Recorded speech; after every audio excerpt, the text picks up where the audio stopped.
தமிழகத்துல சட்ட ஒழுங்கு அடியோடு சீர்கெட்டு விட்டது. நேற்று தினம் பாத்தீங்கன்னா ஒரு சப் இன்ஸ்பெக்டர் வெட்டி கொலை செஞ்சிருக்கிறாங்க. நமக்கு பாதுகாப்பா இருக்கிற ஒரு காவல்துறை அதிகாரிய வெட்டப்பட்டு கொலை செய்யப்பட்டிருக்க சொன்னா நமக்கு யார் பாதுகாப்பு கொடுப்பது? சிந்திச்சு பாருங்க. ஒவ்வொருவரும் சிந்திக்க வேண்டும்.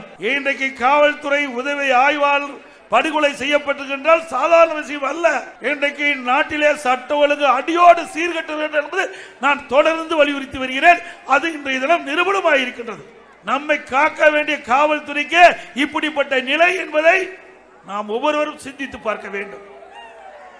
அது மட்டுமல்ல, இன்றைய தினம் கோவையில் காவல் நிலையத்தில் ஒரு சப் இன்ஸ்பெக்டர் அவர் தற்கொலை செய்து கொண்டார். ஒரு பக்கம் அதே மாவட்டத்தில் வெட்டி கொலை செய்யப்படுகிறார், இன்னொரு பக்கம் காவல் நிலையத்திலேயே ஒரு எஸ்ஐ தற்கொலை செய்து கொண்டிருக்கிறார். அப்படி என்றால் இந்த ஆட்சியிலே சட்ட ஒழுங்கு எந்த அளவுக்கு மோசமாக இருக்கின்றது என்பதை நாம் உணர வேண்டும்.